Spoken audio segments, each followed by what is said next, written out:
Ladies and gentlemen, you have waited all week.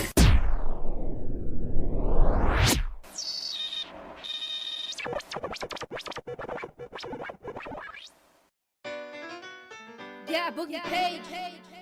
Throwing it down for Things BMX is ready. I know I am. Just hack the ATV Airways.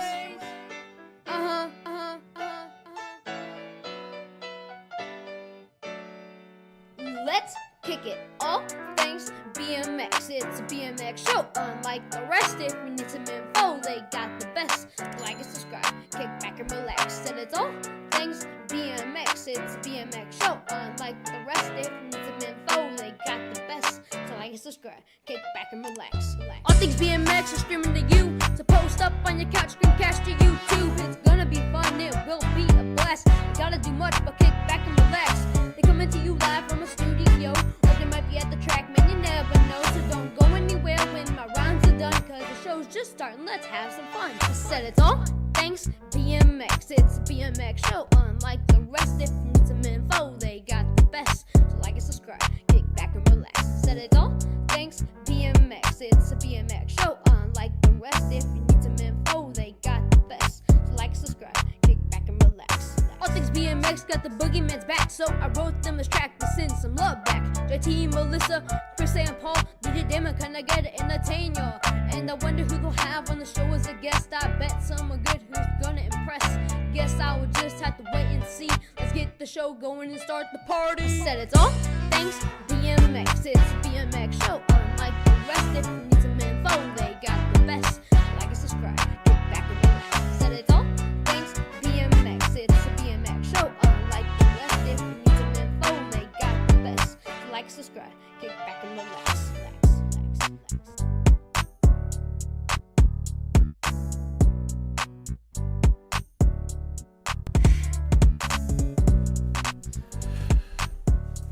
Welcome to season 5.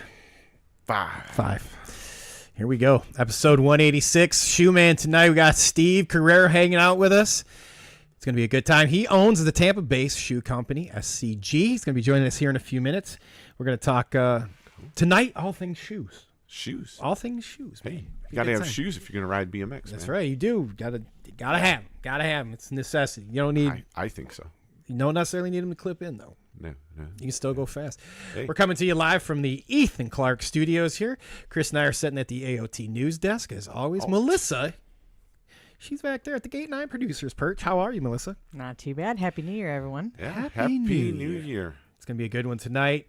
Starting a new season over. Got an awesome guest. Got a great stories. We had a good time in the pre-show. Man, we were talking some 2000 BMX freestyle. It was a fun time. And tell you what, our guest is brought to you by Danger Snacks. Danger Snacks is the snack that makes the difference between dragging ass or hauling ass. Yes, sir. Hey, discount code. Shit show. You There get you 10% off. Go ahead and order. He's got a new flavor coming out. He's got it on the way for us to try live on the show. So That'll be. Hey, have you guys been practicing?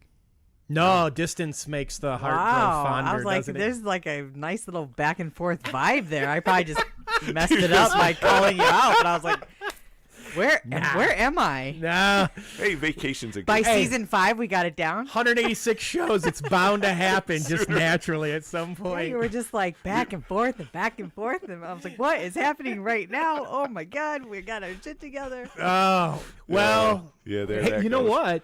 Speaking of getting our stuff together, we are on Instagram now. Yeah. Yeah. So, and hey, go check us out there.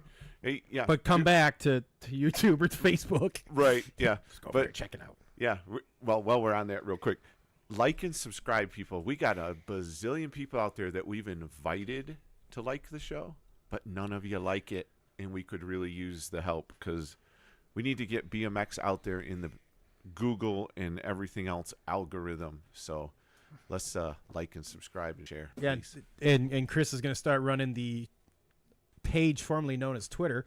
He's going to be running the X page for all things BMX. So be on the lookout for content on there too. We've had we've had a channel over there for a while. We have, but I can tell you, I looked this afternoon. You know how many people follow us on X? The 5 of us. 47. 47. People. All right. 47. Not 4,700.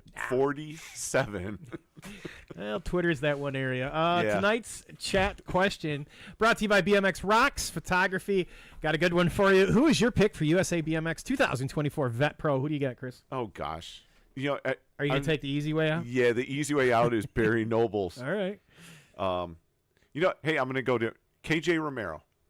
Think KJ can pull it off? KJ, hey, if somebody can, it'll be KJ. Melissa, you got a pick? Well, I gotta go with the brand new soon-to-be daddy. I'm going that the captain's gonna take it. All right. There you go. It's gonna be tough, man, but He's gonna have new daddy power. yeah. So you going with Justin? I gotta go with the Alabama Slammer myself. Yeah. We'll ask our guest here in a second. Tonight's lightning round is brought to you by 110 Nutrition. When you guys are ordering from 110, make sure you guys use the All Things BMX discount. You get 10% off, and hey, it helps out, and they help the show, so we want to help them. And speaking of people that help out the show, we want to say thanks to Dye Job Apparel, our good friends over at Ghetto Wear. You guys want some cool apparel? Check them out on Facebook and on the gram. Hack Shack, if you guys are looking for your own side hack, check out homie Mike over there, and DV Sports World also. And Side hacks are getting it popular. big time, man. They are hitting. So yeah, get over to Hack Shack because he'll custom make it however you need it to be, man. Yep. Just talk to Mike Melvin over there at the Hack Shack. And you guys watching, all the links from the show's partners and sponsors, they'll be in the description so you can check them out. Speaking of Dye Job Apparel, got that new limited edition shirt from him. Oh yeah. It's in that OnlyFlats/OnlyFans. It's not my favorite. It's just because of the looks you get when we're out together. Is that the, You is won't that wear the, that. No, that Is won't that happen. the OnlyFans logo? Yeah. Is that what that is? See, What I do you don't mean you even don't know I about the don't. OnlyFans logo? I Thank you, honestly Chris, don't. for being a decent Stop human. it. Stop it. No lie. I have no idea. I didn't know. Full of shit. All right, without any further ado, let's I welcome believe in our him, guest. Shelly. I believe him, Shelly.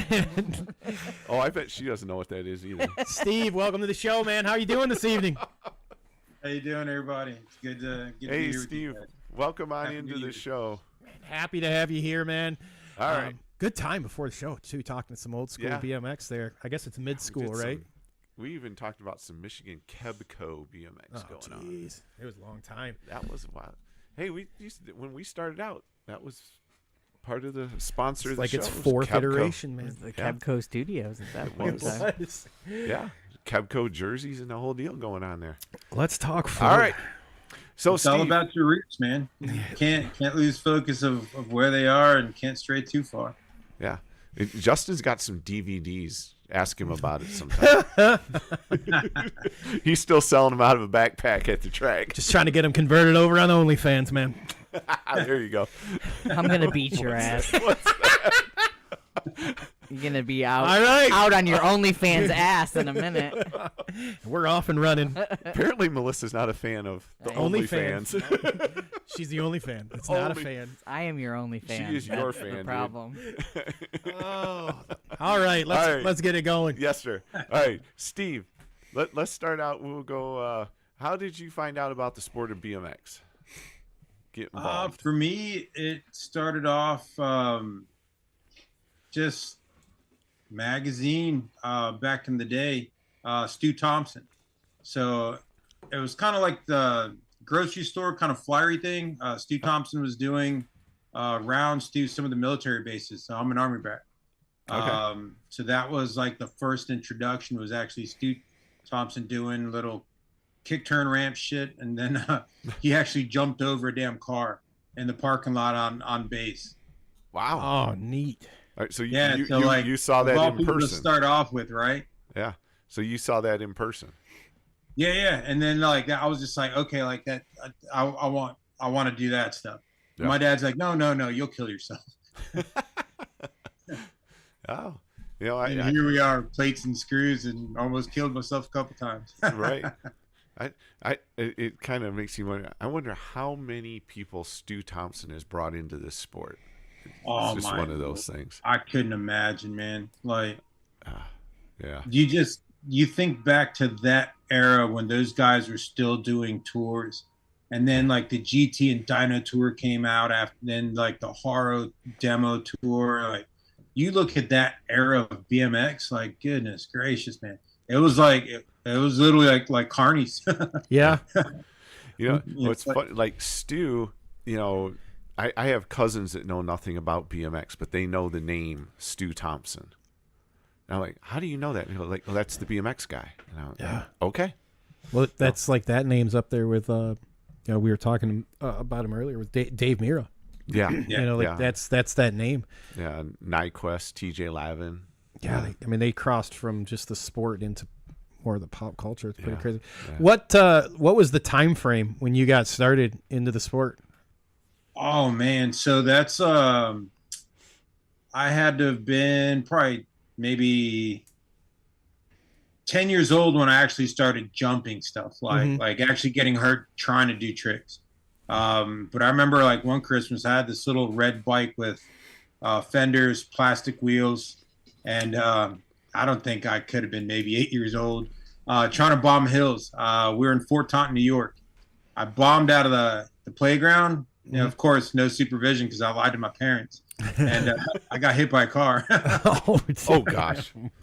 so that's kind of where it started. Man. I jumped off my bike, landed on the cowl of the car, and the bike was under me, under the car.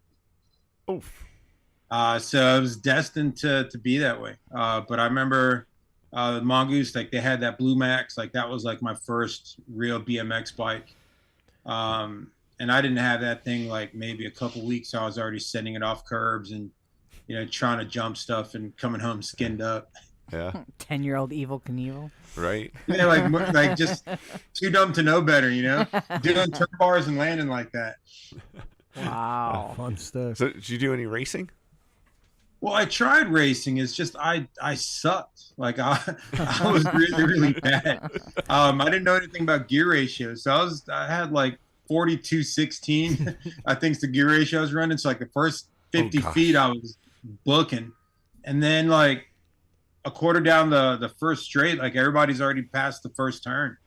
And I was like, dude, like I'm paying money like to get smoked. Yeah. So then I would wait, like save face, I just kind of hang back. Everybody would take off. Then I started hitting the jumps. And then it was just like, you know what? I can't afford to pay money to just like hit the jumps. Like if I'm not going to race, like I should probably just like maybe get like some cinder blocks or a shovel. So then that's what kind of like took me that jumping freestyle way. Right. Where when you started riding, where were you at like state-wise? Where were you? So my dad, he was Army dude. So, the state that I'd say where I started like actually jumping stuff was when we actually were deployed to Korea. We lived in Seoul, Korea for a few years. And that's when me and that Blue Max started getting all steezy, I was jumping all sorts of shit, coming home with pinch flats and skinned up. Oof. But that's where it started, so I was a young buck, like had half a fro, like skinny as a rail, and that was it, man. Like I was hooked. Yeah. So about what year roughly? Holy crap. Well, man, if you were 10, what year were you born? If you were 10 years old, you've been. Yeah, so I was born 74, so it had been about like 84. Okay. I remember like my favorite shorts were like these blue Jimmy Z things. I had like yellow like lightning bolt squares or some shit on it. Crew length socks yanked up to my knees. I love it. I love it. You weren't the OP shorts? Yeah, I mean they could have been. But I didn't want to say those two letters. Jimmy Z was much cooler, but it didn't exist for like another 10 years. Oh gosh, what was the Maui and Sons? That was the other one. Yeah, no, you're probably right with OP, man. They were terrible. So you started out living over in Seoul, hitting the trails, riding, learning more. When did you end up coming back stateside? And can you walk us through what the transition when you came back home or back to the United States was like? Yeah, so when we came back to the States, I remember my pops, like he got stationed outside of Petersburg, Virginia, Fort Lee. So when we got to Fort Lee, that's when, like I think middle school maybe, I met this other kid in school, Matt Henrich. He rode BMX. So there were two of us, two whole BMX kids in school.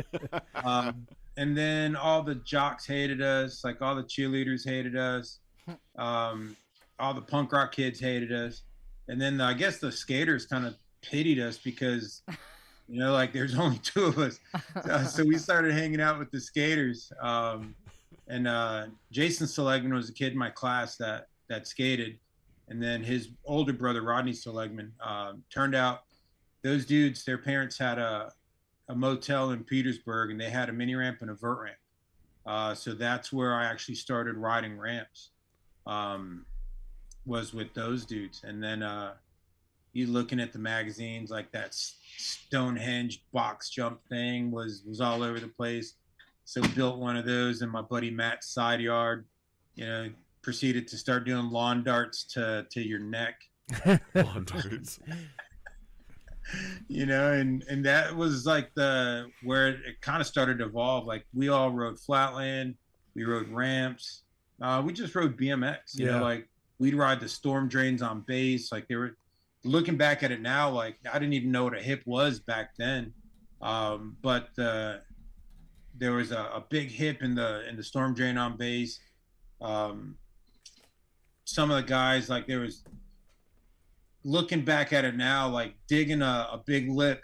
Essentially, we dug this 8-foot quarter into the side of a hill and tried to jump it like a box jump. Like bending forks, smoking wheels, cranks, like had no idea why. and that's kind of like where just all of it started to kind of evolve. Mm-hmm. And then starting to look at like more of it, like seeing BMX Plus and flipping out. I remember I lied to my parents and said that I was going to stay at Matt's house. Matt lied to his parents, said he was going to stay at my house. And we ended up in Rockville, Maryland. I remember like we saw the Haro demo tour. We saw GT Dyno without my parents. And then we actually went with my parents like the next year. But we just met some knuckleheads that were going. So we lied and went. And just, like Lord Volker, I remember like, oh, there's a name. Dude, Dave, like Volker hit this kicker. I think it was Gary Pollock was doing a pedal picker. And then Volker comes across the parking lot, hits this like 2-foot tall launch tramp, boosts like 10 foot over Gary Pollock to flat. And just kind of seeing all that stuff that it just, none of it made any sense. Mm-hmm. Back then in the magazines, you saw the glossy still photo, but you didn't know what it took to the before and the after part, Right. So just being mortified, enthralled, and just like, all right, I need more of that, I remember been hooked since, man. Remember seeing the GT guys at like a local go-kart place here in Michigan, the Flatland guy, real tall, Trevor Meyer.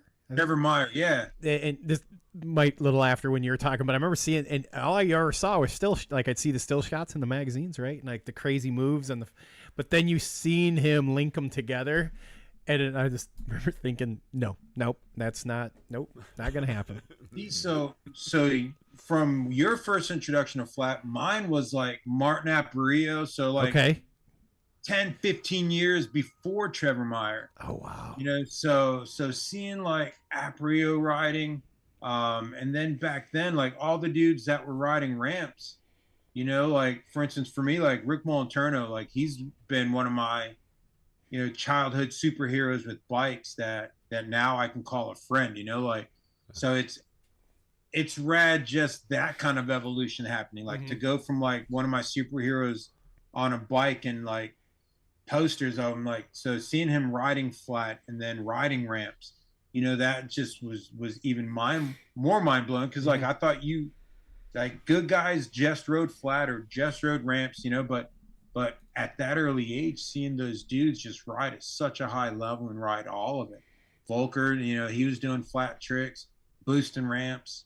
So just being around, I think at that era, I mean, I think all of us kind of coming up at that time, BMX was super pure. You're riding down the street in your parents' car, you see any random dude riding a bike, and you're like, yo, BMX, like screaming out the window. Yeah. You know, like, dude, where do you live? And then like your parents are like writing down where it is.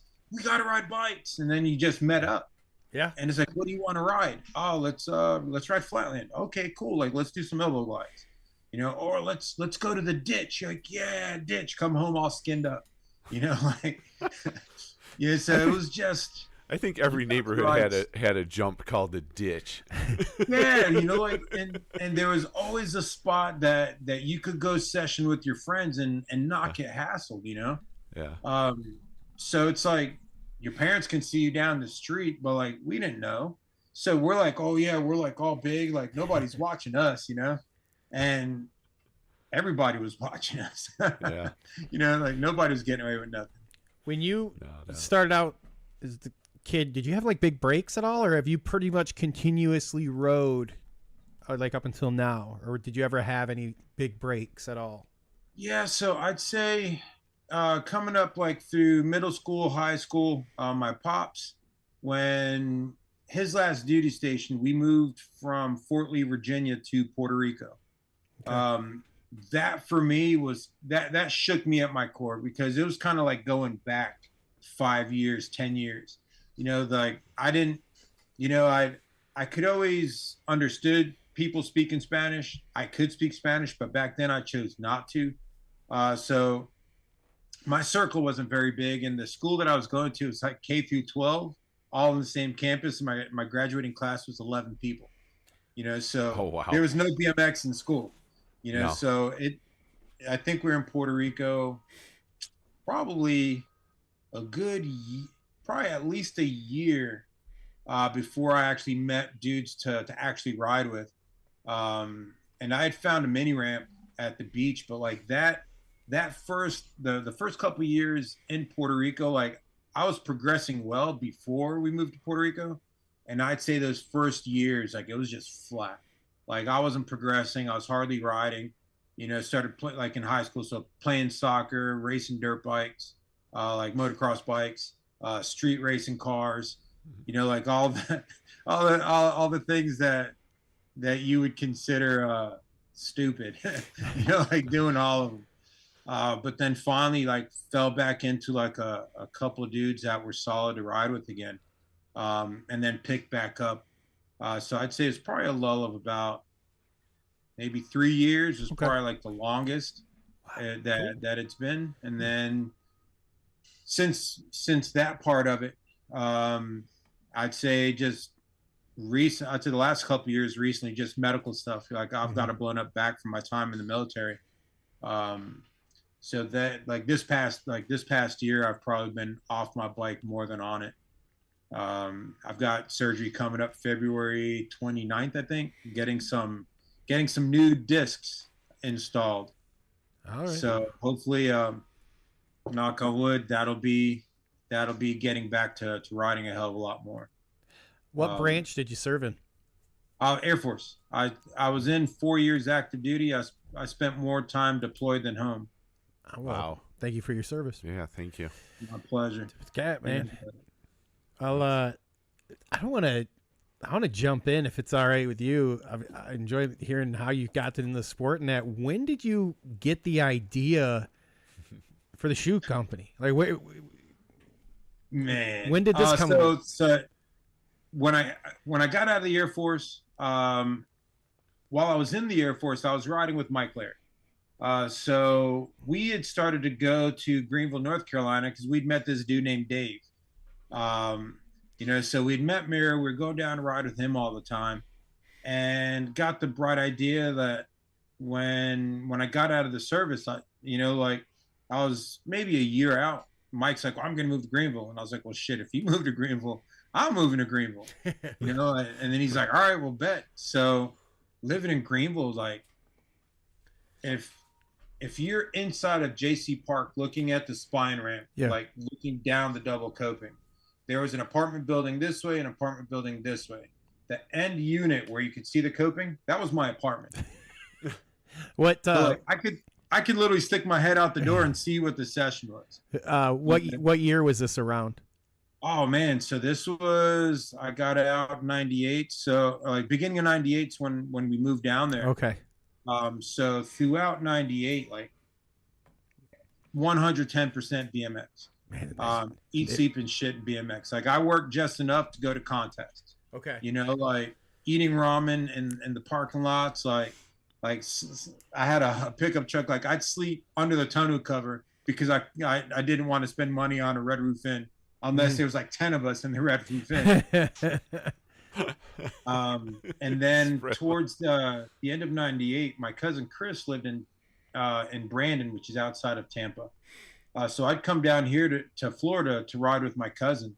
And that's about the time that well, I don't know if I should say what shoe it was, but this very popular skate shoe that came out back then. Okay. That Easy. I bought a pair of those things down here visiting. Okay. And basically the shoe blew up. The very PG and edited version, I was like, well, like, I'll just make my own damn shoes. And that was it. Like, so towards the end of '98, you know, I figured, you know, like I'll make some BMX shoes, you know, like skate shoes are super flimsy. They all fell apart. And back then, like I've always been a shoe horse. I probably had like 15, 20 pairs of shoes in my closet.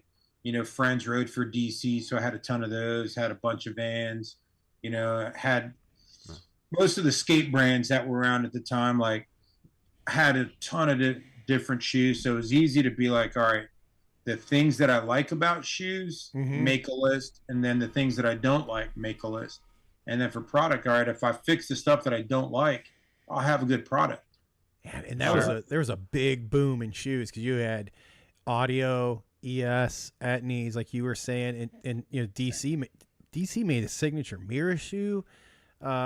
Maybe a little after that time. So you had a lot to draw from and work with. What was one thing that you remember? Like, you don't have to name the shoe, but you were like, yeah, I want that in my shoe. Well, so I remember at the time, like I want to say it was a Jamie Thomas white leather. You know, like I remember when that thing came out, and like that was one of the shoes in my closet. You know, so like I remember when I'm like going through what I want to make as a BMX shoe, I'm thinking to myself like, I want my shoe to feel like this. Like if I can take that shoe and just make it more durable, I was like, man, like that's it. Like that's a home run. Like, you know, there's no way that I can't not make this thing happen, you know? Right. Because that shoe, like for me, like it was sexy as hell. The colorway was dope. It gripped well. It just, the bottoms would always peel off, you know? Like I'd always delaminate the shoe. Like I've always been one of those guys that wiggles my feet a lot on pedals, you know? So I'd always blow shoes up that way. Like a limited edition of that shoe was all white leather. Okay. And it had a gum bottom. Nice. God. That thing was sick. Did you have a favorite from then? Like a favorite shoe before you'd got yours going? Like, did you have a favorite one? I'd say that was probably one of them. Okay. My first pair of shoes that my pops bought me to actually ride bikes in was a pair of like the Jordan 1s, the red, black, and whites. So that was definitely always an early influence. And even now, like with our high top, there's several design cues lifted from that Jordan that you can find in our shoes today.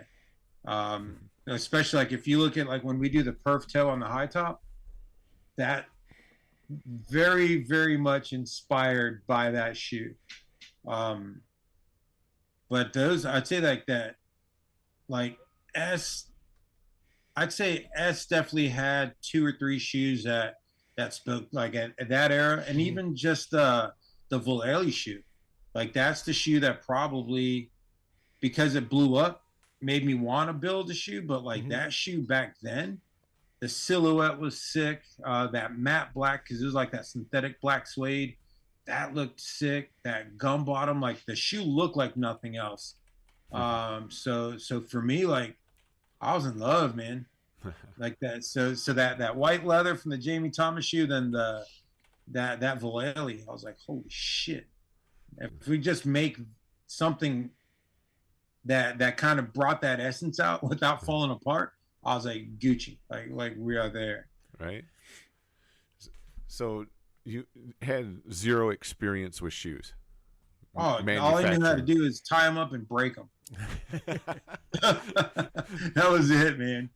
So when you put this pair on and they what you said blew up, is that you just went, I can do better? Well, no. So, all right, I guess we'll get into it a little bit.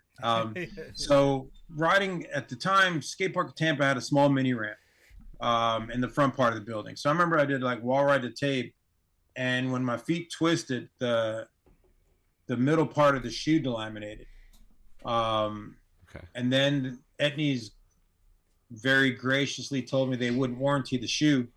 So being Puerto Rican and short-tempered, that turned out I was just like, oh, I'll make my own damn shoe.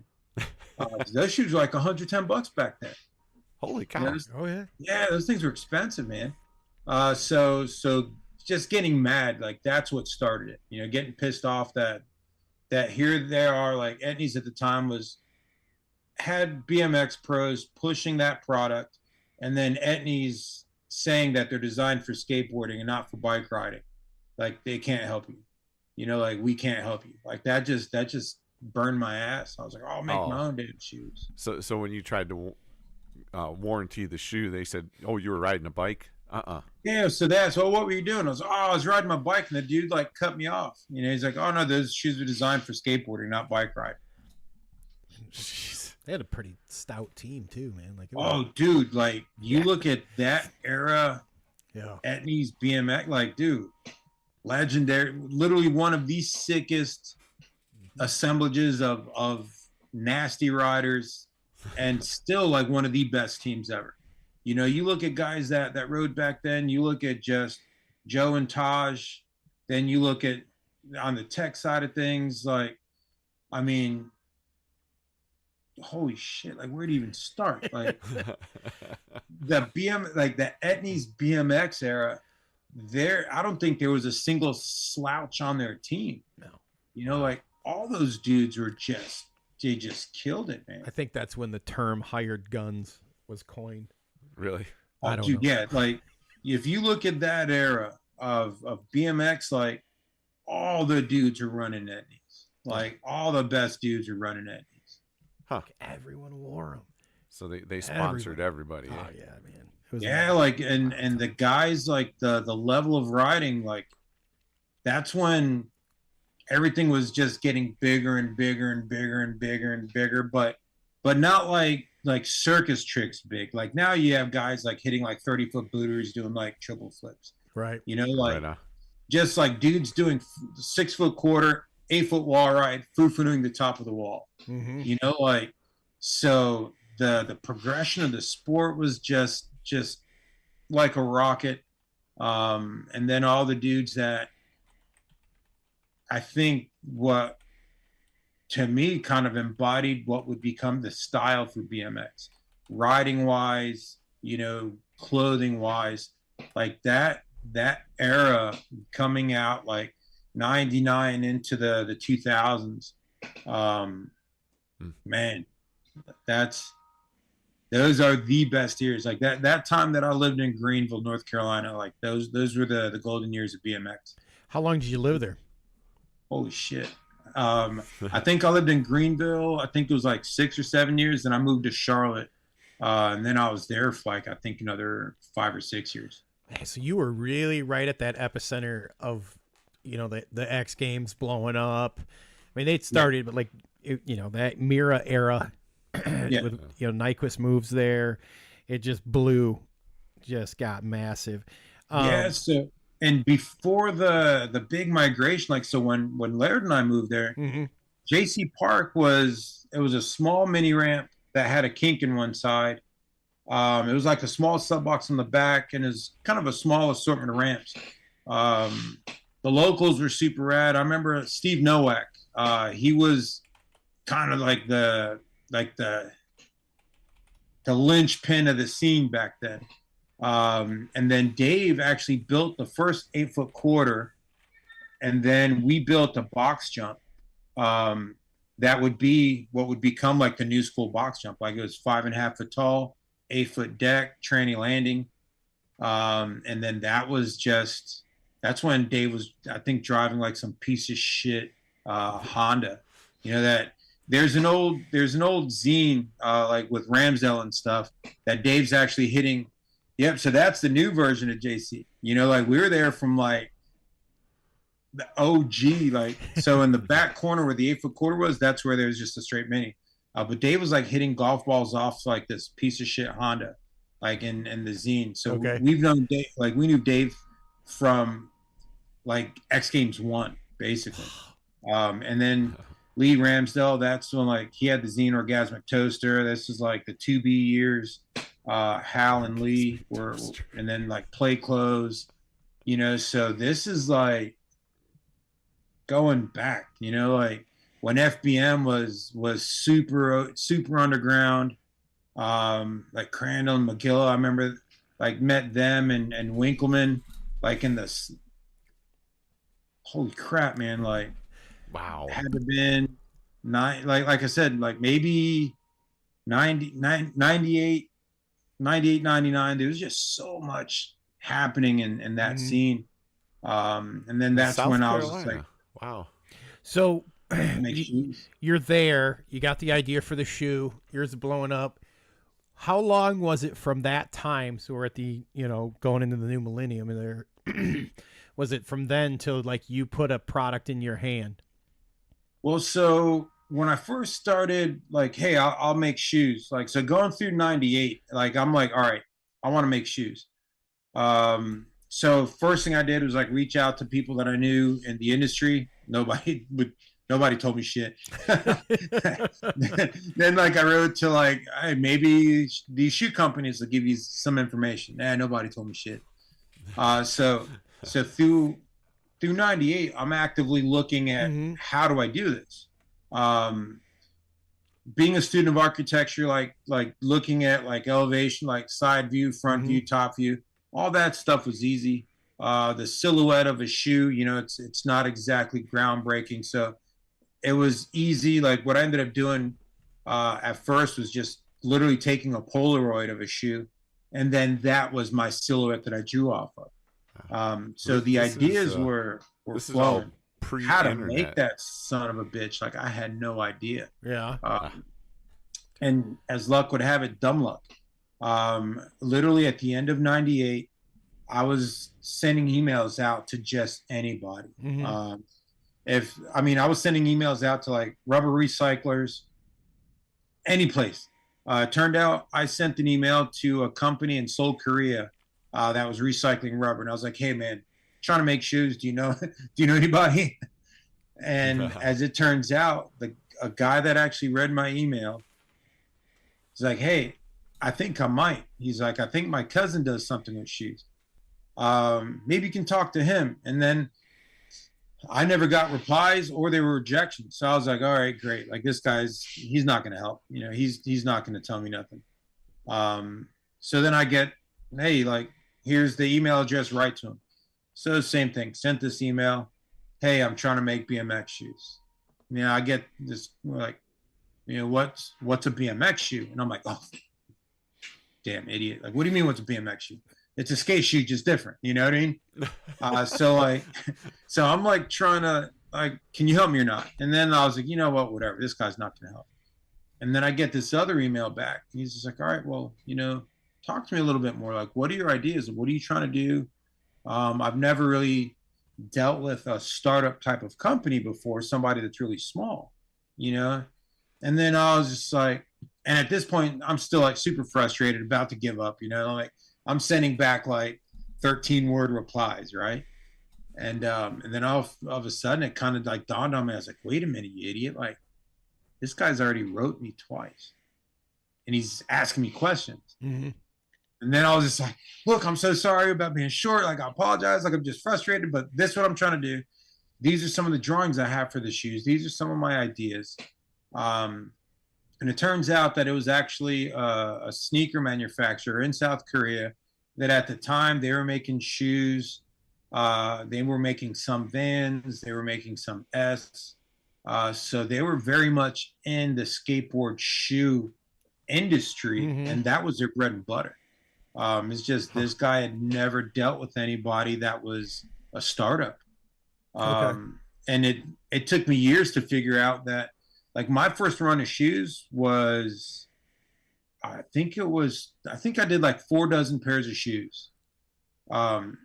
And I remember I was like, "Yeah, what's your minimum order?" And he's like, "Well, I don't know. How much money do you have?" And I was like, $1,200. You know, like, two shoes.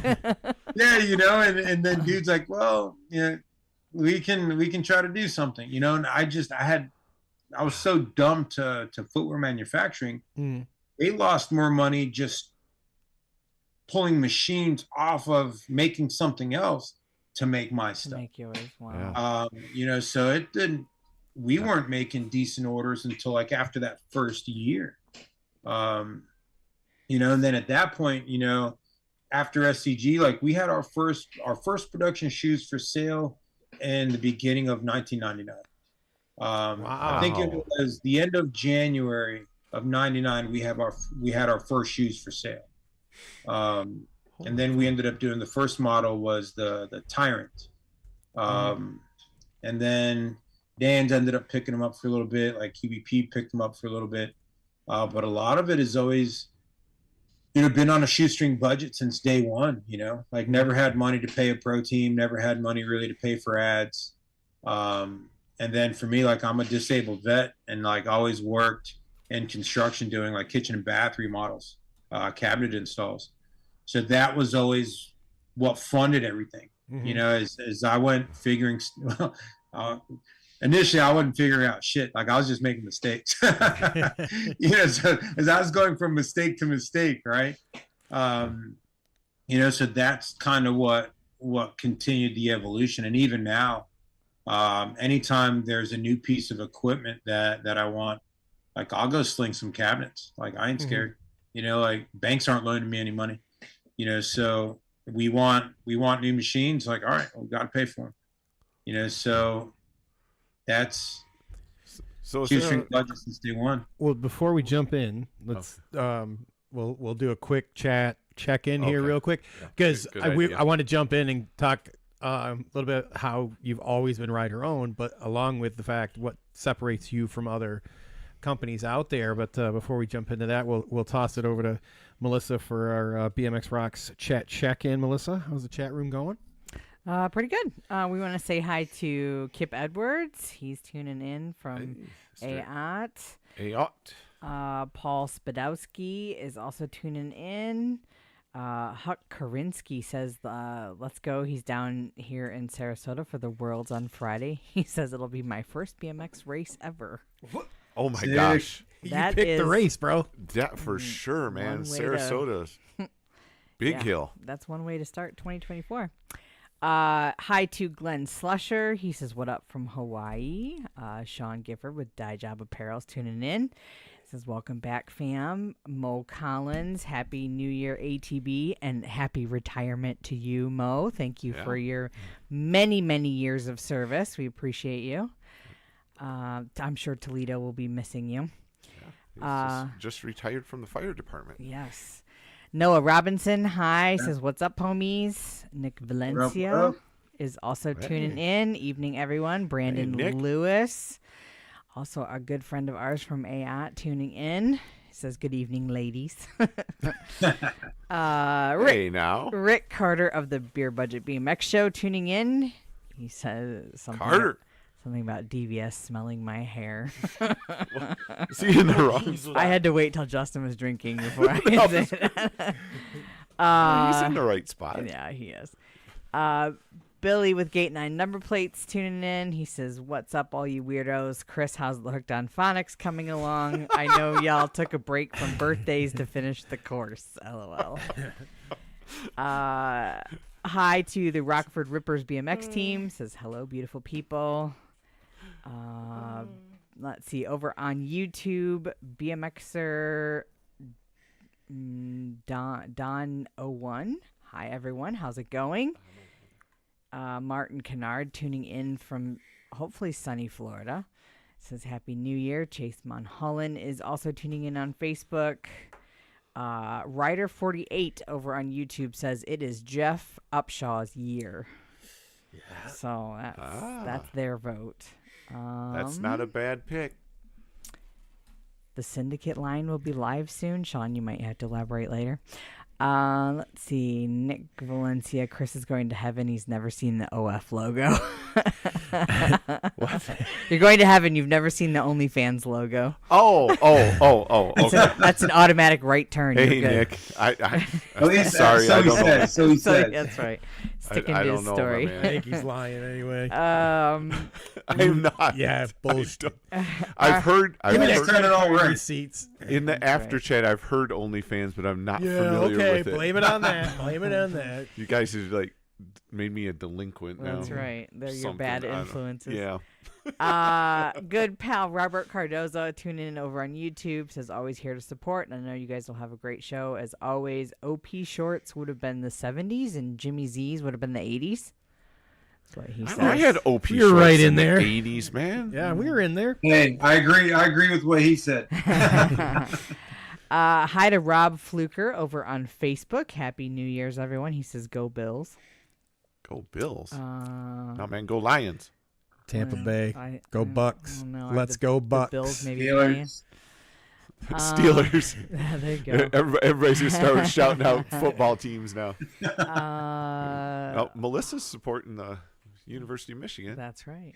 All day, all day. Let's see. Hubbard BMX Raceway over on YouTube. Our ditch. Oh, their ditch was located by the Dairy Queen, which would be an awesome spot to have a ditch. Yes. Sweet. As long as you had money, which, you know.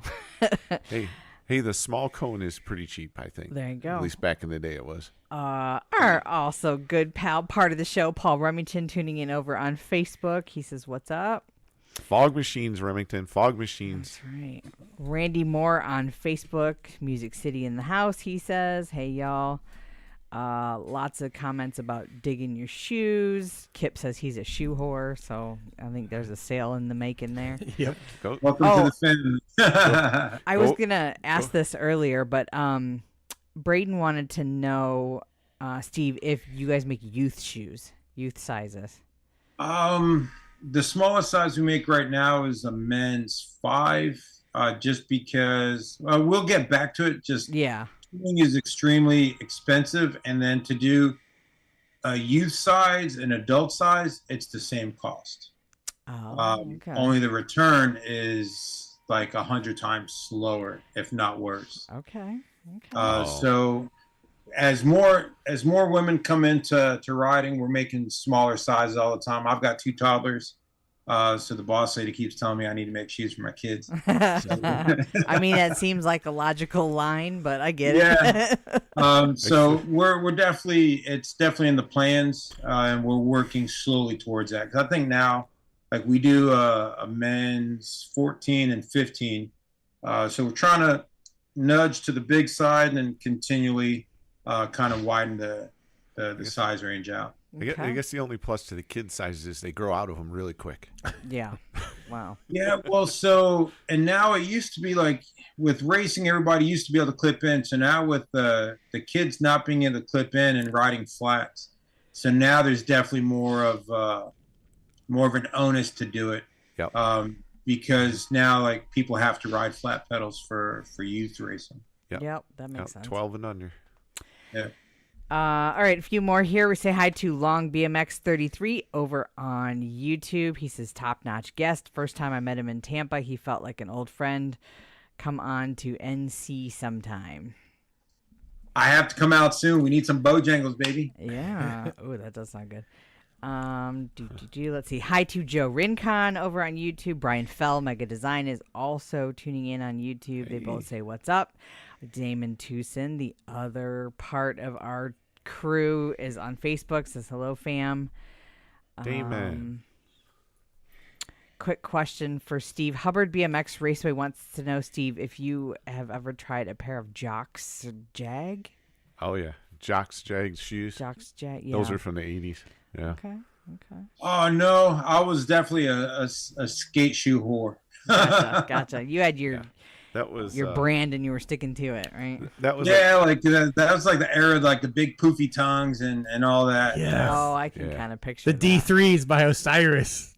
That Yes. was what was what was the company? Oh, Tom McCann. That was Tom McCann's try it cracking into the BMX market. And what's that? The Jock Jag? Jocks. Oh, okay. No. Okay. Jocks. Yeah, well, and then Reebok, they did the Bach line with Hoffman. Yep. So there's a few people that tried early on to bring some of that fly. Because then for me, like between the Airwalk Velocity series, that was huge for me. The Vision Streetwears with the lace savers, that thing, like those were super dope. Wow. Oh, I'm sorry, Melissa. You still had some people. Yeah, that's okay. No, that gave me a water break. I'm good. Okay. Hi to our Aussies down under. Matthew Boshen tuning in on Facebook. Hi, guys. Kip says, just shot you a dealer app. I'd love some AOT shoes. So be looking for that. Oh. You've done something like that with Nowhere, right? Yep. Yeah. We had him on, what was it, last year? Yeah. Yeah, we did some shoes with the Nowhere guys, with Carl. We've done that also with Hellion Bikes. So collab stuff, absolutely. There you go. And yeah, there it is right there. Kip's the one to talk to. Yeah, so that would be Kip Edwards. He's with AOT race gear. Yeah, and also you can shoot me a DM on the SCG Instagram, and I can send you some of the different things we can do. Like we can do an all over print on the insole pretty easily, and then we can do like the tongue logo. We can do that with your branding, and yeah, always down to do cool stuff with cool people. Need some ATB shoes, man. Smelling a deal all over the place here. All right. He's gonna need a little bigger order than 2. That's true. Wait, or like rolling like I used to roll, right? I'm thinking like, yeah, 4 dozen pair. Like I'm a bigwig. Like I got this. Well, and just Melissa to go back to that real quick. So go ahead. My first shoes that showed up on the back of a UPS truck was with Winkleman sprinting, because Wink's house was down the street from mine. Colin was chasing the UPS driver, screaming my name that my shoes were coming. When the UPS guy actually brought the box out, Wink actually took it from the UPS guy and started like ripping the shit open. I didn't even get to open my first shoes. Colin did. That's too funny. That's great. I lost my track. Oh, I did say hi to Matt. Okay, Jim Bosco says hello. Mike Melvin, the other half of the Beer Budget BMX show, tuning in. Omo said flat pedal race shoes with BOA closure in adult and kid sizes. That would be killer. BOA. Oh, BOAs. BOA. Yeah. Oh, okay. BOA. Well, yeah. when I see capitals, it's Yeah. medical abbreviation to me. I was like NWD, whatever. Hi to Jeff Burgess over on Facebook. Let's see who. I don't want to miss anybody here.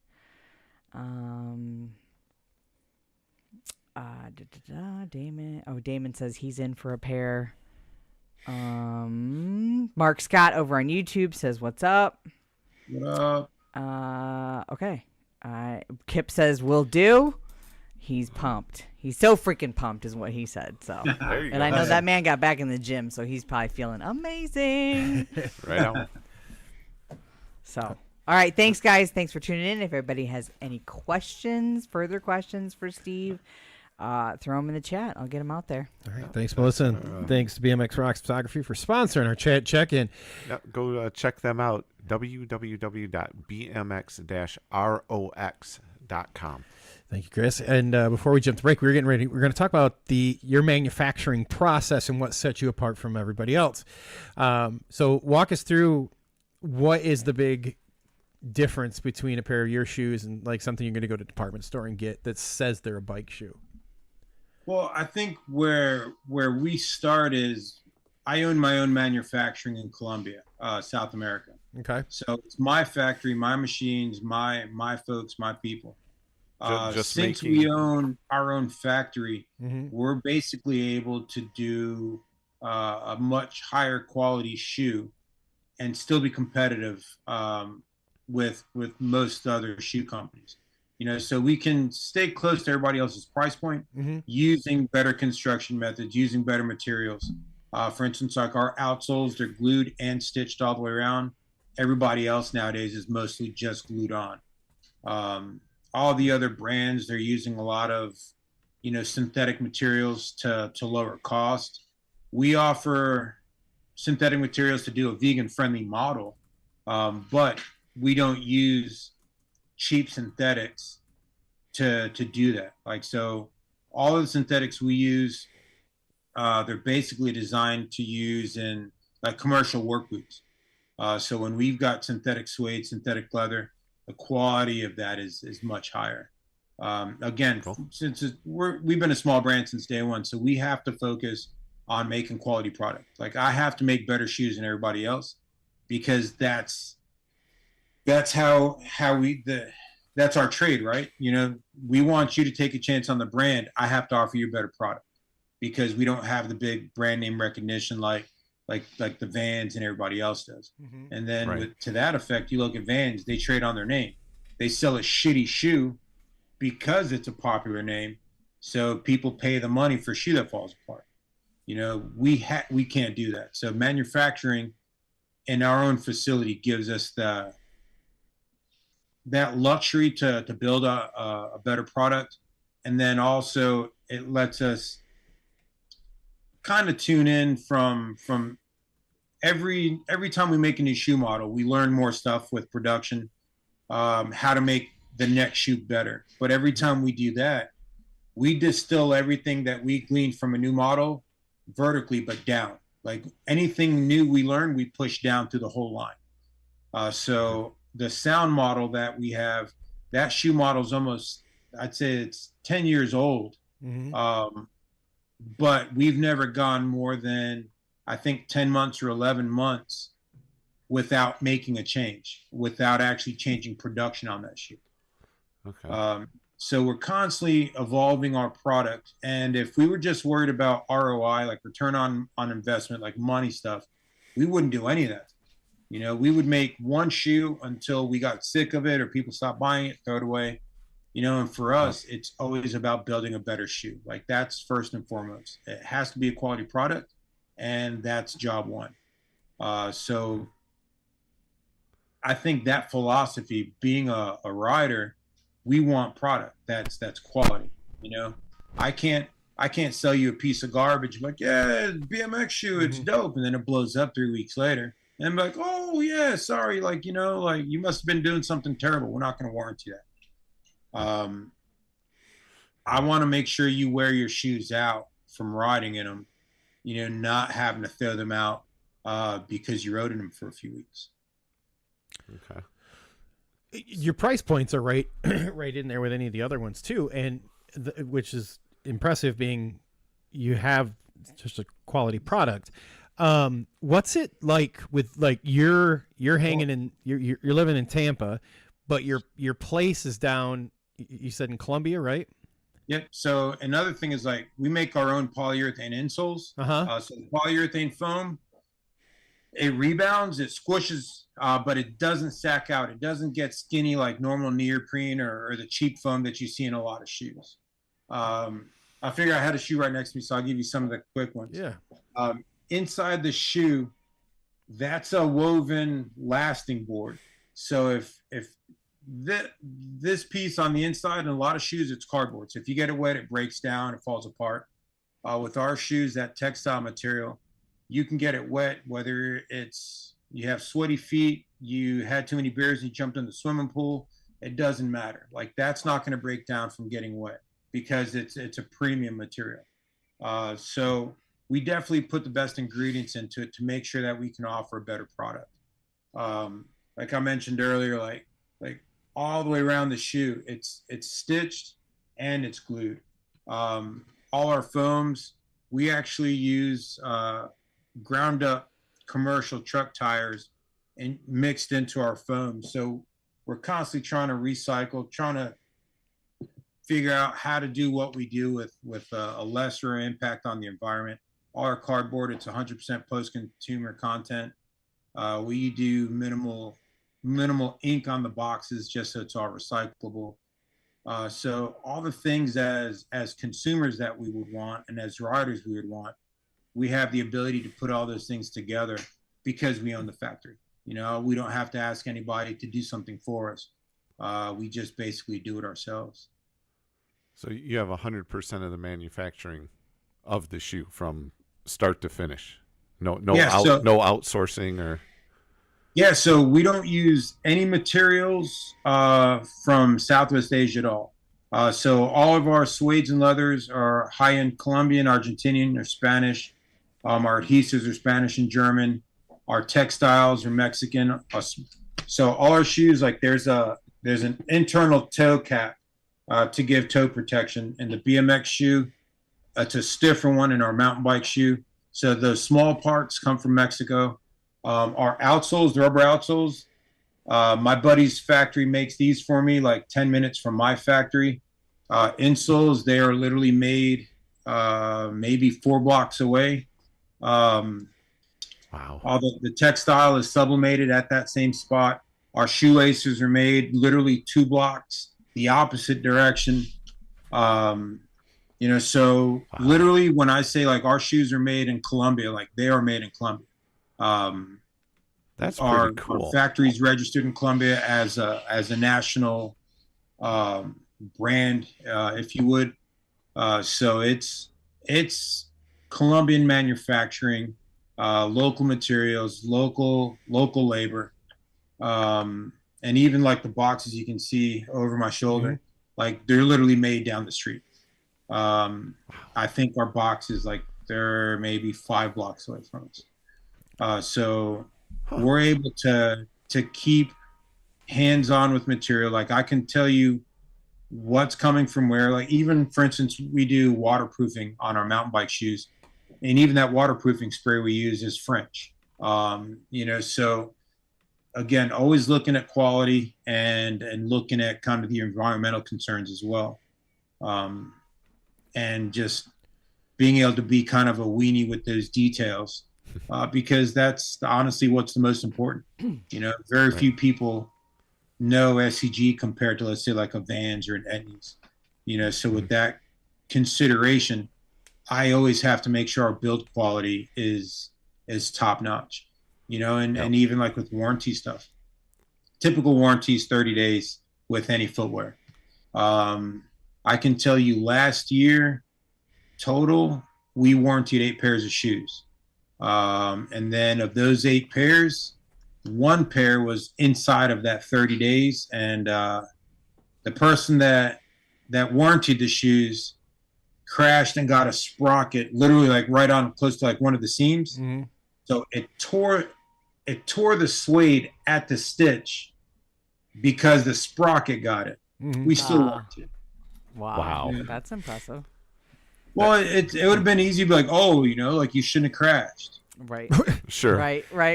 You know what I mean? Like, that's lame. You know, that's what pissed me off. Like when Eddie's told me like, oh, you're riding a bike. No shit. Like, isn't that what we're supposed to be doing? Right. Yeah. You know, but you know what? That person that you warranted that shoe for, I love them. Yeah. Earned a customer for life, probably. That's what I mean. They're They're going to go like, those dudes took care of me. I'm going back there again next time I need a new pair of shoes. Yeah. Yeah. Well, and literally, like these are my initials, like Steven Caro Guzman. Like, so my name is on everything that we make, literally. Yep. You know, and I'm Puerto Rican, so my pops told me years ago, he's like, look, all we got's our name. Don't fuck it up. You're fine. You're fine. Yeah. Yeah. No, that's true. I mean, when you make something and your family name's on it, it's it's important. Yeah. So I see, Steve, on your slip-ons that you can customize the outsole too. Is that on all of your shoes or just the slip-ons?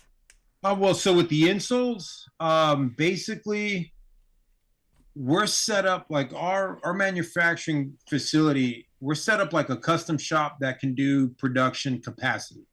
Mm-hmm. So just like the nowhere insole, just like this all over graphic we did with the SCG, I can print a pig sitting on a rocket with a lasso shooting over the moon. You know, like if that's what you want, like, yeah, like word, let's do it. Okay. You know, like we can pretty much print any insole graphic real time, you know, so it's, we don't have, because that's how we're set up. We're set up to do sublimated graphics for ourselves.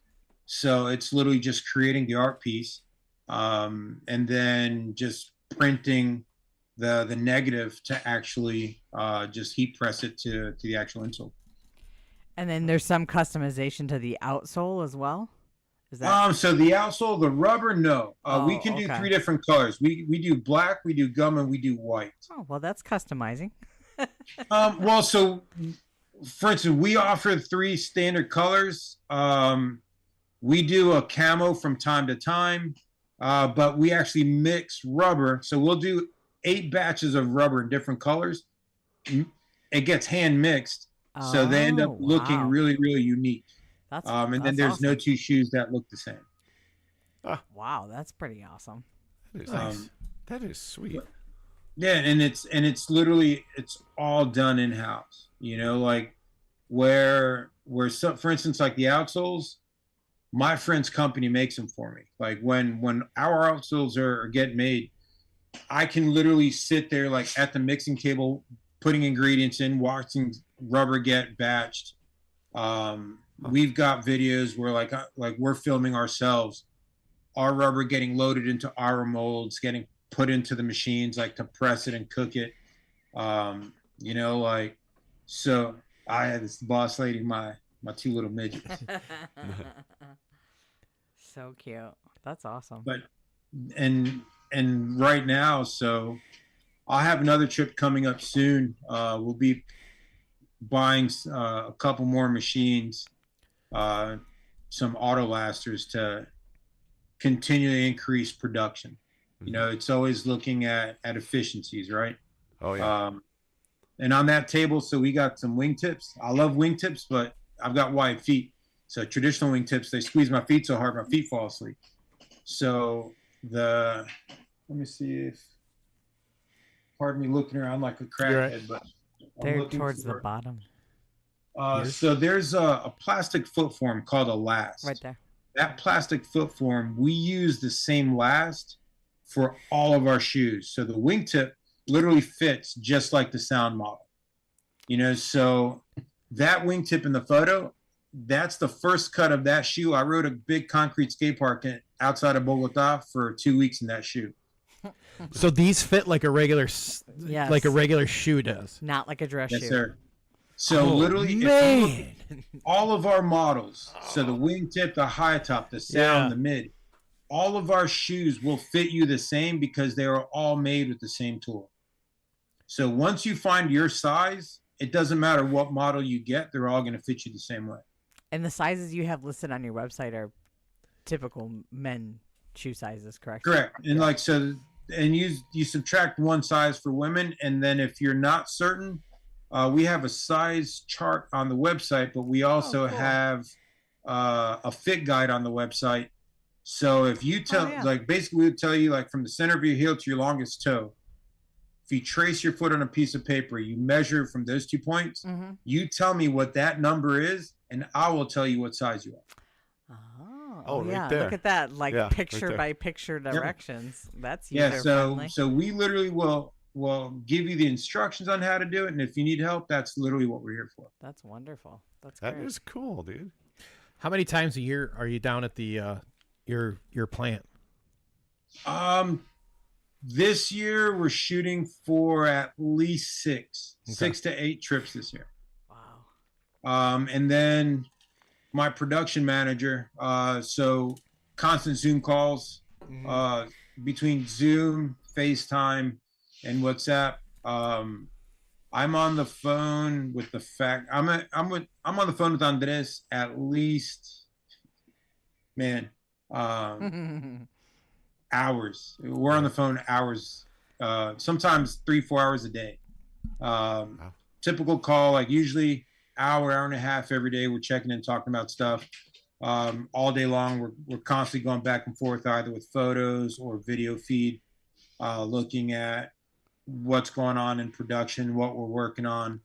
That's awesome. There's always a project. Mm-hmm. Something's always in the works, and then something's always getting refined. So that's kind of like we've got production in the middle. How can we make this better? And then we've always got like, this is the new idea. So those three things, constantly interchangeable pieces.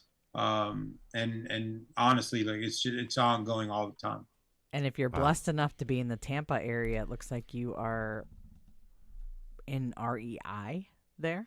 Yep. Yeah, we are in REI in Tampa, and knock on wood, we'll actually be going to the other REIs in the state of Florida, trying to get shoes into them as well. Congratulations. That's sweet. awesome. Thank you. Yeah, I think we're the first BMX footwear brand that's ever made it like into a normal commercial store. Coming to an REI near you. Right. Hopefully, yeah, like go to your local REIs, tell them you want shoes. That's right. Right But on. right now, go to Tampa. Yeah.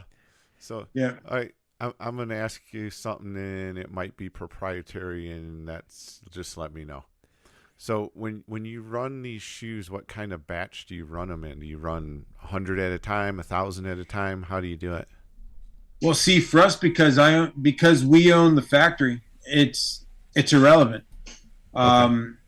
Because let's say if you're a bike shop and you want to get 2 dozen or 3 dozen pairs of shoes. So we have inventory in Tampa, we have inventory in Bogota. If we have something that, let's say a shop wants that we don't have an inventory in Tampa or Bogota, we can cut it and sew it and ship it.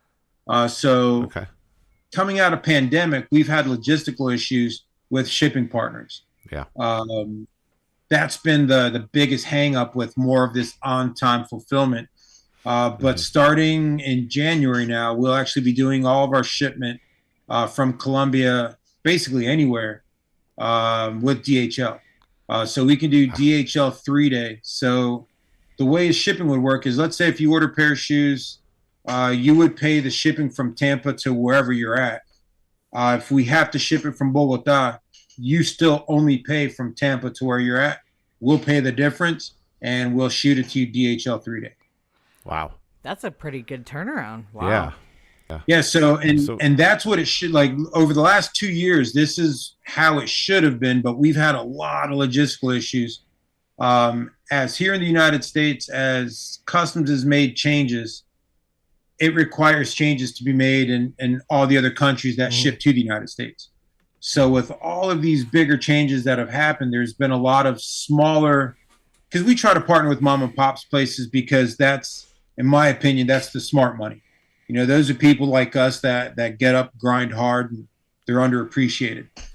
Yep. But they're also the ones that are hit the hardest when there's big changes like that. So we've had, like, even now, like for the last 2 years, we've had some part of every batch order that we've done where there's a handful of people that didn't get product on time, or that we still might have to send some stuff, you know. So thankfully we'll get ahead of all that now. Like by the end of first quarter of this year, we'll be completely caught up with everything that's back ordered.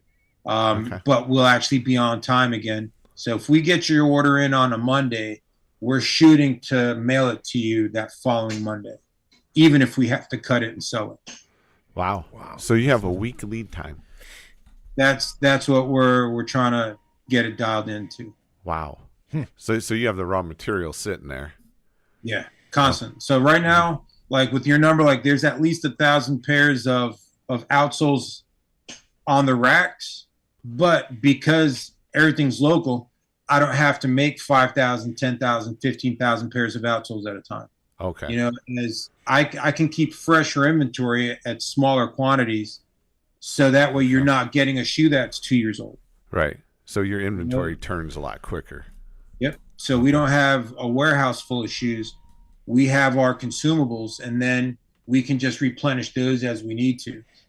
So we've got, I think we got suede and leather, like I think 7 colors of suede, 4 colors of leather, our synthetic leather, synthetic suede, We've got canvas, like our canvas. We've got the black canvas. We've got a really cool woodland camo, desert camo. And that stuff is actually mil spec canvas that we get from Mexico. So it's what the Mexican military uses for their combat boots.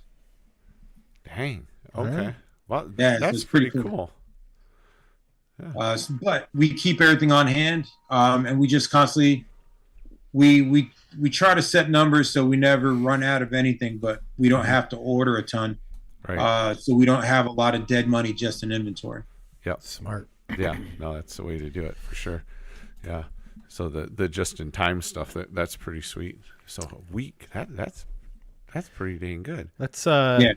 7 to 10 days is what we want to live and die by. Yeah. How many employees do you have? Right now in Colombia, we've got 8 in the factory, and we're going to add a couple. We're adding, I think, 3 more. We start back at the factory on the 8th. So we've got, I think, 5 people coming in. We hope to keep at least 3 of them. So we're doing like sewing tests and stuff like that now. Just again, we trying to benchmark up for adding automation, but adding people to continue to add production capacity. We never replace people with machines. We use machines to augment people. For instance, we've primarily hand cut everything for the last 10 years. So with our main cutter, we're adding a clicker press and cutting dies. So with the cutting press and the dies, he will cut in one day what it takes him a week to cut by hand. Wow. That's sweet. So you start looking at industrialization, like that's the trade, Yeah. But the idea is typically when you get more machines, you start looking at getting rid of people. And what we're looking at doing is, as he runs out of stuff to cut, then we'll bring him in for a different part of production. Yep. So we're constantly growing people. People, there's love and there's care. Machines, they're indifferent. Like a machine's cold, it's just going to smash something and that's it. It's either a needle going through leather, or it's a cutting die hitting rubber. So the machine doesn't care if it does a good job or not. Like that's where people come in. Yep. So I never want a facility that's heavily automated. I want machines to augment my human capital, because that's our most important part. Yeah. Our people is 100% what we're all about, because at the end of the day, I can't make this many shoes by myself. Correct. And my people are my people, like I take care of them because they make this. Like without them, I've got a bunch of good ideas and a bunch of damn inventory. You know what I mean? Like a bunch of material. Yeah. And if you look behind me, like that's my sewing machine. So every shoe model that we make, the patterns I've designed here, they get hand cut, they get sewn on that, and that's where every pair of shoes starts design wise. Okay, so that's where you prototype them. That's where all my prototypes come out of. Yep. Yeah, that's cool. Yeah, that's what I tell my people too. Is you're not going to be replaced by a machine. You may be doing something. You may be doing something a little different than you were doing, but you're not getting replaced by a machine. Well, and again, if I can help them get rid of some of their physical labor by giving them the tool that will actually do the heavy lifting for them, it's worth it. I'm an old carpenter. If I can use the tool once, it's worth the money, right? Right. So trying to keep that same idea, that same mentality. Like, how can we help our people be more efficient? Not to take away from them, but I want them to be able to do a better job with less physical stress. The last thing we want to do is wear somebody down to the nub. Right. And then that's also different. Like most footwear factories pay by the piece. We don't. Oh gosh. The way we set salary is we look at somebody's like max piece rate. That's what they get paid, but then we reduce that max load by almost 40 or 50%. And what we tell them is like, we don't expect you to do that much. We expect shoes. We want perfect, and we want half as many. Let's focus on quality, not quantity. Yep. You're going to get paid the money that you want to make, but you're not going to have to kill yourself making, let's say like 200 pairs of shoes a day. You know what I mean? So if we can focus on quality work, and again, in an industry that's traditionally piecework, it's hard to get people to buy in and understand that you're not trying to play with their money, because people are like, oh, well, I have to make this many shoes. And it's like, no, you have to make this much money, and you're going to. Well, let's focus on quality, not quantity. Yeah, when you get into that piecework, your quality goes in the hole big time. Well, the biggest thing is everybody does piecework, but what happens is when you start to decrease what people make per piece, they have to make up with that decrease in pay with volume. They have to make more pieces to make the money they were making before. Yeah. And that's where quality goes to shit fast. Yep. Because now they're just pumping them out. So, hey, if I need 200 to get what I want to make, I need to pump out 300 so I can make 100 of them wrong, and I get 200 that I'll get paid on. Yeah. That's a big factor, So like, instead of throwing away 100 pair to get 200 good ones, why don't we just focus on 150 good ones, 200 good ones to begin with instead of the 300? We're saving money by not throwing those 100 pair in the trash can. And then that money that we're not throwing in the trash can, how about we spread that amongst all the workers with better pay? And like, we pay benefits, with retiro, like retirement stuff. So in typical piecework industry, there's no social protections. There's no benefits. And again, like, these are all my dudes. Like, the first thing I do when I fly to Colombia, I meet up with Andres at the airport. First thing we do with the crew is go eat. Like, that's it. Whether it's dinner or it's the next day at lunch, the whole crew goes out. And the one rule we have is nobody talks about work at the table. Nice. Like, that's it. Like, let's catch up. Like, how your kids doing? How's the family? Who's having a baby? Like let's go through that stuff, because that's what's important. Yeah. That also drives retention, which as you guys know, like, retention's you don't have the downtime of training up and teaching.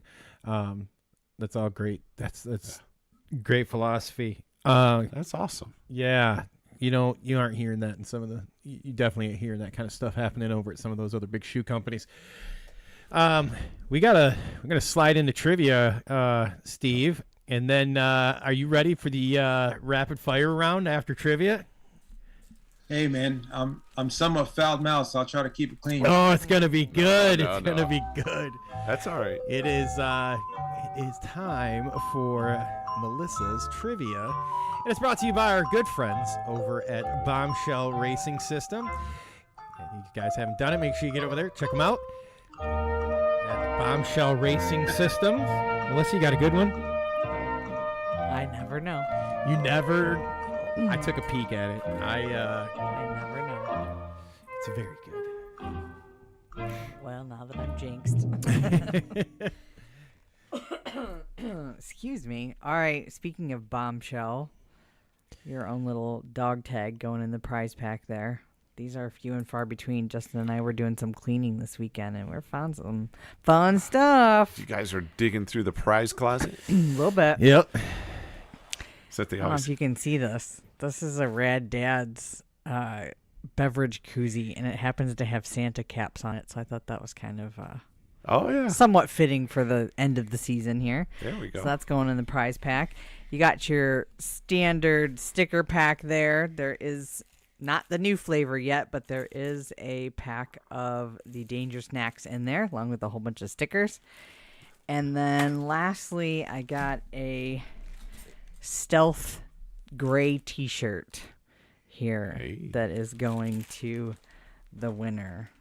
And it is a 2X. So Got some big boy size finally. There we go. Yeah, Hey, that doesn't built for happen very comfort. often. Hey, Built for comfort. either that's that right. or pajamas, right? Yeah, or a dress. Night shirt. Get yourself a good belt. All right, Steve, don't answer. You should know the answer to this question, but don't answer. All right, I would like to know, what year did Steve get out of the Air Force and move to Greenville? What year did Steve get out of the Air Force and move to Greenville? All right. And while Melissa watched for the answer in the chat. I got way too many things going on. I'm not looking for answers in there. We are going to jump into our lightning round. It's brought to you by 110 Nutrition. 110 Nutrition's mission is to deliver the highest quality products and service in the supplement industry. Make sure you guys visit 110 Nutrition at www.110nutrition.com and use our discount code AllThingsBMX. It's time for that New Year's resolution. Get to the gym, lose weight. Make sure you get your 110. Drink your protein. Yep. Dude. What is it, Melissa? Creatine. No. Wait, protein. Aminos. Aminos and Tito's. Get There your you fingers go. up. Except for many people, it's dry January, so Oh, that's true. might be laying off the Tito's. Yep. Just stick with the aminos. Yep. Or the greens. You Gotta know, get they that. got it all. We should get a table and just set it up over there at Planet Fitness at the front door. Right? Just Get Be your- like, it hey, all up. man, Get your this vet- has vending 30 license. servings That's of right. protein in it. This is going to last longer than your New Year's resolution of going to the gym, okay? Right. Sure. So get the aminos and be like, look, when you're done going to the gym, you just mix this with the Tino. And you're good to go. With the tea. Oh, we still got the rapper question in here. Okay. We'll modify it. All right. Well, that one's yours. I have the first question, Steve. So, last movie or show you liked so much you watched it twice? Oh man, easy one. Equalizer. Like we saw that movie for like the 30th time yesterday. Equalizer. Didn't the third one just come out? Yeah, don't know. and we watched that one for the second time yesterday too. Have we watched? We haven't. We got to cop those. We got to We watch. have Netflix, not hey man, watched Netflix. the third Netflix one. just put it on. Yeah. We rented it on Apple, and Mhm. then you can watch it for free after January 1 on Netflix. Yeah. Equalizer. I have to Netflix, check that out. shout out. What's up? Send the check. Denzel. Is that one of them shoot 'em up movies? Kinda. All right, I'll have to check Seen that it out. yet. Check it All right, Steve, would you ever go skydiving? Yes, I would do it again. You have done it. Ooh, Oh, all I mean, right. he was in the Air Force.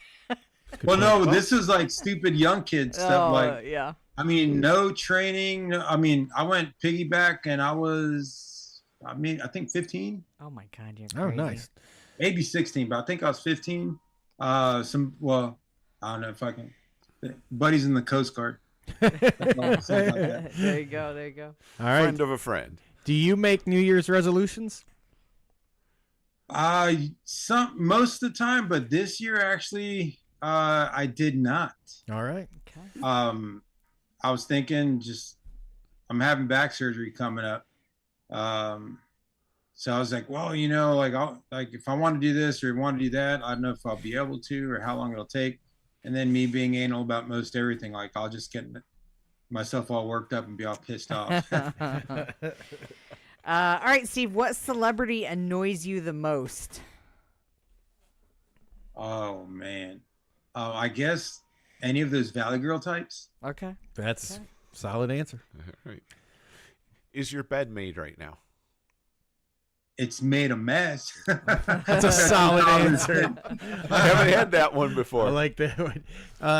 Do you believe in aliens? Yes. Okay. You can't tell me that out of this much life that we have just on this little spinning rock in space that nothing exists outside of it. 100% agree. All right, if you could transform into an animal, which one would it be? Oh man, orca. I'd be a killer whale just so I could jack everything up, eat shark livers, punt seals. That would be an epic part of being Yes, an orca. yes, I would Punting say. seals. Yes, for sure. Who's your favorite musical artist? Oh man, Lamb of God, hands down. Solid answer. Nice. Solid answer. Okay. Your first job.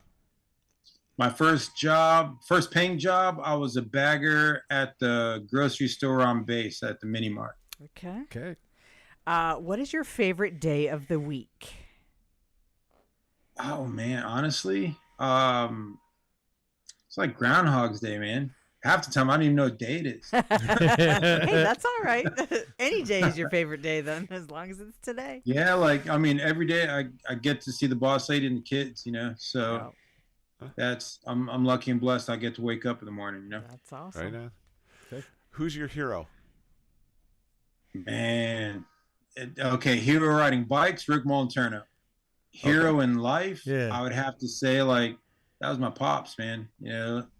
A lot of who I am is directly related to my pops, and we didn't speak for 5 years. Like we're so much alike.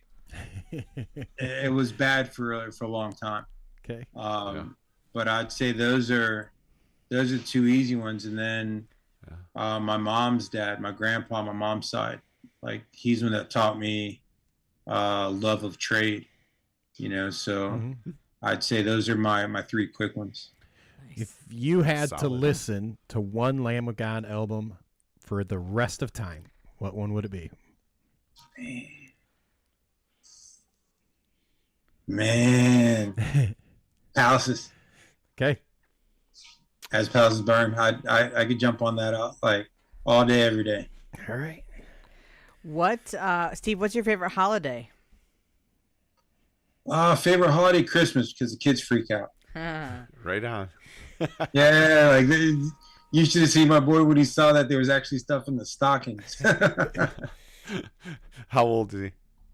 He's 3. My daughter's 4. Oh, But they fun. both got birthdays coming up now. So it'd be 4 and 5. So they're 11 months apart. Oh, Wow. that's a busy. fun Christmas age Woo, right there. Yeah. All right. Favorite sport other than BMX? Soccer. Well, playing was soccer, but American football is definitely where I hang my hat and watch. I like it. What's the last thing you Googled? The last thing I Googled, can I cheat and look? Of course, Yeah, go absolutely. We've had that.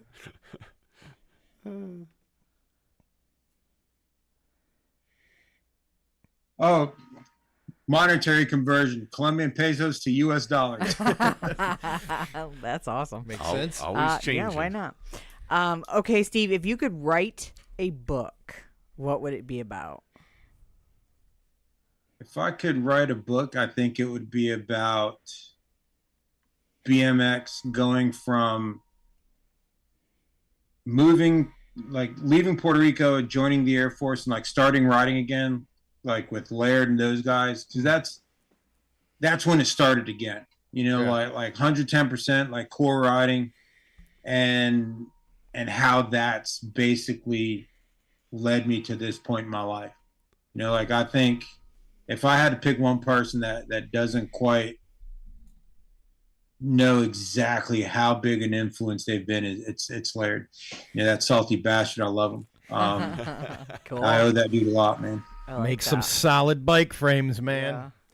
Oh, yes, sir. Which leads us to the next question Yeah, Chris is going to here we go. ask you. So, bike frame. Are you going to go with aluminum, chrome moly, or carbon fiber? See, like, it's super easy. I cannot just give you material. Like, it's chromoly for sure, but I'm riding a standard STA, and like that's Solid. you can ask Laird, love him to death, but even Mike will tell you I'm a standard whore. There you go. Okay. Would you rather travel back in time or go forward in the future? Honestly, I'd like to go back to like not selling my Apple stock before it split. Like that would be dope. All right. That's a solid reason. That's for no sure. Judging there. Steve, if you could change your first name, what would you change it to? Dang, I don't think I could, because so I was born in England.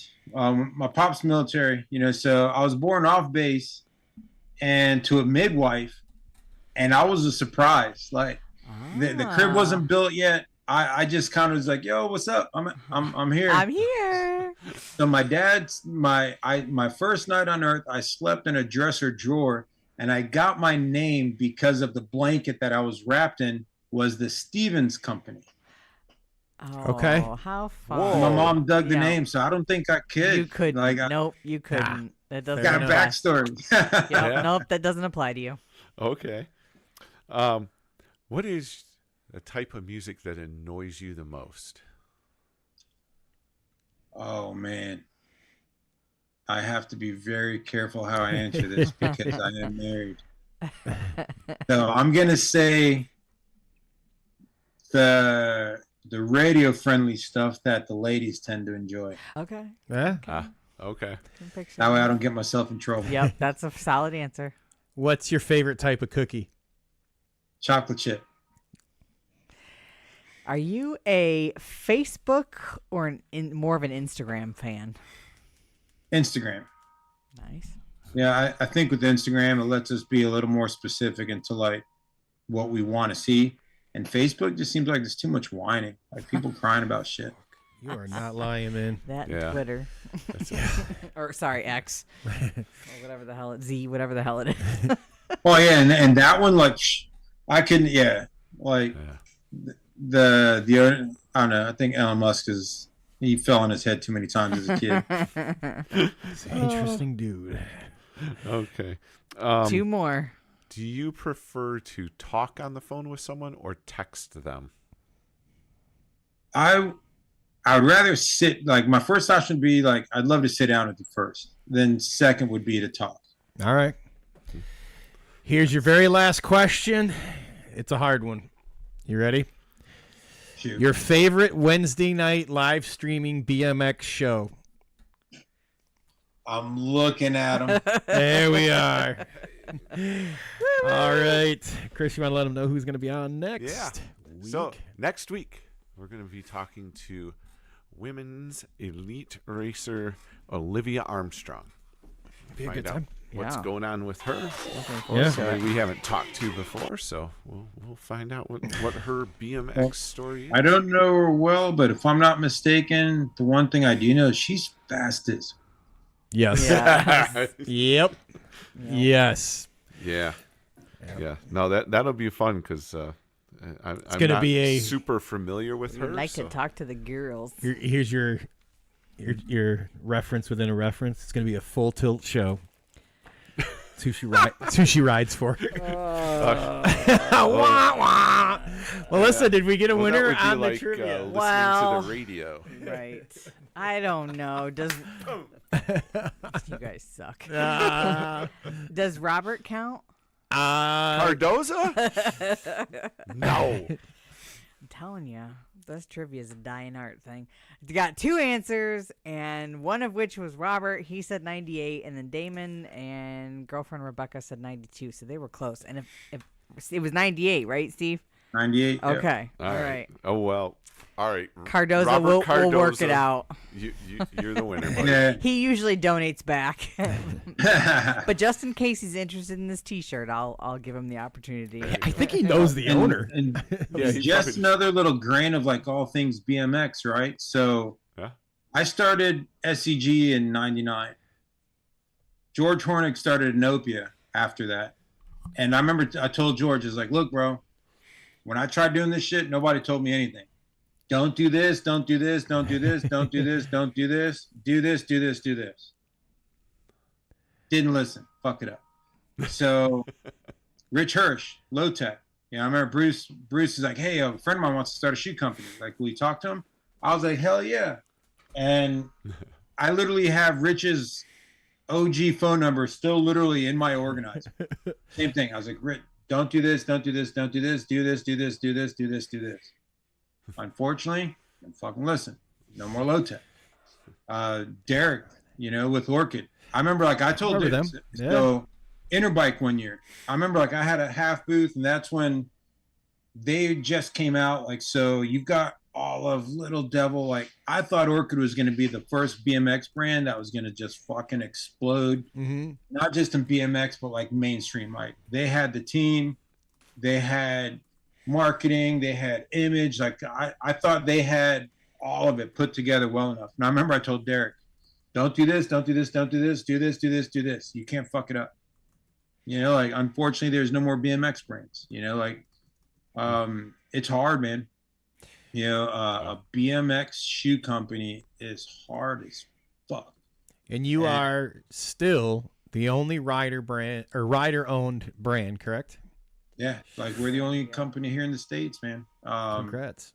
Like there's trying to remember what, Almond, I think. I remember them popping up.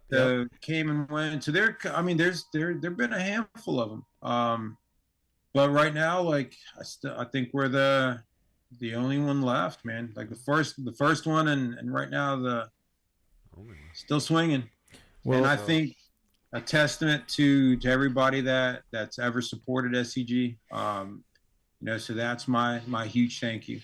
Anybody that's waiting on product, double thank you, because you're putting up with all the shit while we're figuring out how to get going in this after COVID world we live in now, right? Yeah, for sure. But at the end of the day, like it's all about loving what we do. BMX, man. You know, like riding bikes, that's what's got us here. And that's what'll always keep us going. And where can they order their shoes from?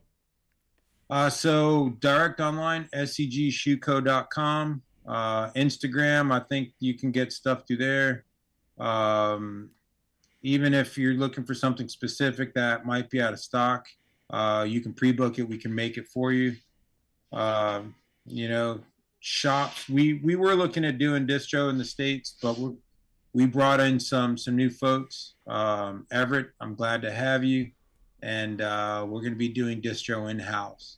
Mm-hmm.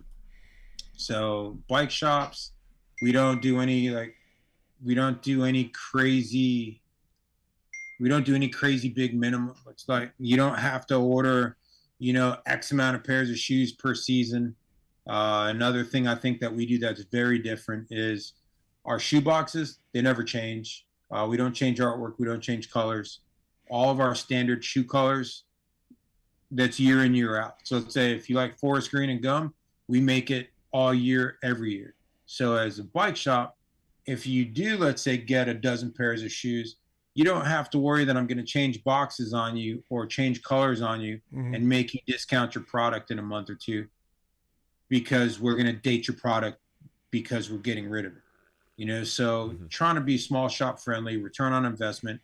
If it takes you 2 months selling shoes, or if it takes you 6 months to sell them, we don't want to have you have to discount product. You know, we don't change a lot of things on purpose, so that way shops have current inventory year in, year out. We do limited edition stuff. We always do limited stuff. We can always do collab stuff. But all of our standard bread and butter stuff is standard bread and butter year in, year out, for that reason, to help protect shops' margins. All right. Very cool. So get a hold of Steve over at SCgshoeCo.com. Perfect. Can you stick around for a second, Steve? And we're going to sign off here. I want to thank everyone for joining us this evening. Good to have everybody back. Melissa, thank you. Right. Chris, thanks for coming out. Yeah, Appreciate Happy it. New Year, everyone. Yeah, thanks It's for joining a pleasure. us. Thank you guys so much for having me. Yeah, I appreciate it. Thanks everybody for listening and listening to me ramble for a while. Oh, it's all good. No, it's all good, Steve. Thank you for coming on and sharing your story with us. We really appreciate that. It was fun to get to know you. Hey, everybody, thank you for joining us tonight. Make sure you like and subscribe like we always say. It does help the show out. Please do that. Just reach over there with your thumb and hit that little thumbs up real quick. Done. Take care of it. Join us next week. We'll be talking to Olivia Armstrong. Find out about her, what her BMX story is. And till then, God bless you. Have a great week, and we'll see you next Wednesday.